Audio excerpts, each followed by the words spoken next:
जालोर के किले का घेरा डाल के चारों तरफ से बैठ गए, लेकिन वही किला ऊंचा, किले को तोड़ने किसी भी प्रकार से संभव नहीं थे। राजस्थान में ऐसा कभी नहीं हुआ कि कोई आक्रमणकारी किला तोड़ के अंदर घुस गया हो। टूट ही नहीं सकते थे किले, इतने ऊंचे और इतने मजबूत हुआ करते थे कि किले तोड़ने संभव ही नहीं थे। किले के अंदर घुसने के बाद में तरीके वही है कि या तो किले वाले गेट खोलेंगे या आप अपने छल बल से किसी प्रकार से गेट खुलवा के अंदर घुस जाओ तो भले ही। अलाउद्दीन बाहर बैठा हुआ, उसने फिर यहां पर एक बंदे को तैयार किया। उस बंदे का नाम था बिक्का दैया। गद्दारों की भारत में कभी कमी नहीं रही, बहुतायत की संख्या में पाए गए हमेशा। क्या नाम था बंदे का? बिक्का दैया नाम का एक आदमी था। और अलाउद्दीन ने इसको कहा कि यदि तू मुझे किले के अंदर जाने का रास्ता बता दे तो मैं तेरे को जालोर का राजा बना दूंगा।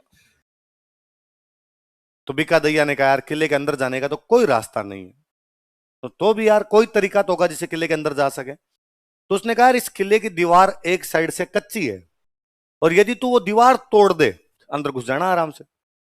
तो उसने कहा कहां से कच्ची है? तो उसने कहा ये नहीं पता, मेरा सुना हुआ है इस दीवार एक साइड से कच्ची है, वो तोड़ना सरल है। तो यार ये कैसे तोड़ा जाए? तो बिक्का दैया ने कैसा तरीका मैं बताता हूं। राई होती है, राई, राई का बीज देखा होगा, सरसों जैसा बीज होता है राई का बीज। तो राई जो होती है, राई के लिए ऐसा कहा जाता है कि राई को यदि आप रात को जमीन में डाल दो सुबह तक फूट जाएगी, सुबह तक अंकुरित होनी शुरू हो जाती है, सुबह तक वहां से जमीन फटने लग जाएगी, मतलब राई का बीज बाहर निकल रहा है। तो उसने कहा चारों तरफ राई डलवा दो, जहां से जमीन कच्ची है वहां से जमीन फटेगी, जहां से जमीन फटेगी वो समझ लेना ये दीवार भी क्या है, कच्ची, वो दीवार तोड़ लेना। कहते अलाउद्दीन ने घोषणा करवाई कि आसपास में जिसके पास में जितनी राई है लेके आओ, मैं मुंह मांगे दामों पे राई खरीद लूंगा। आप जैसे खूब सारे लोग राई की बोरियां भर भर के गए। अलाउद्दीन कहा राई है मेरे पास 50 किलो, पर भाई साहब 200 रुपए किलो के अंदर बेचूंगा मैं। अलाउद्दीन का कोई बात नहीं भाई लेके आओ। 200 रुपए किलो से 50 किलो कितने रुपए हो गए? 10,000। और 10,000 रुपए पकड़ो, राई दो। और क्या कोई बंदा? उसने कहा मेरे वाली 400 रुपए किलो है, तू 400 दे जा, तू रुपए ले जा, अपने 20,000 रुपए लेके चला जा। जितने लोग गए उन सबकी उसने राई खरीदी, चारों तरफ उसके राई डाली।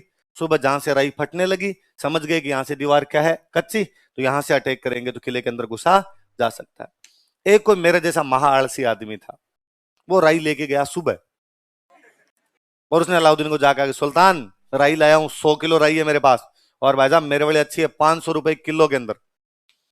अलाउद्दीन ने कहा नहीं 1 रुपए किलो में देनी है दे जा। 1 रुपए किलो? रात तो रेट थे 200 और 400, अब 1 रुपए किलो।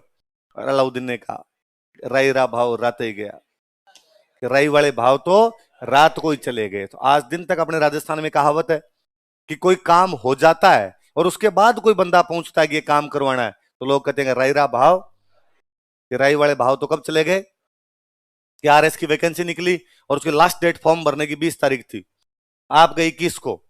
ये मित्र वाले जाकर भैया आरएस का फॉर्म भर दे, तो भैया आपको क्या कहेगा? राई रा भाव रहते ही गया, कि राई वाले भाव तो कब चले गए? रात। और ऐसा कहा जाता है कि जालोर का किला किसके भाव बिक गया था? राई के भाव बिक गया था। किसके भाव बिक गया था? कि राई के भाव ही जालोर का किला बेच दिया था। किसने बेच दिया था?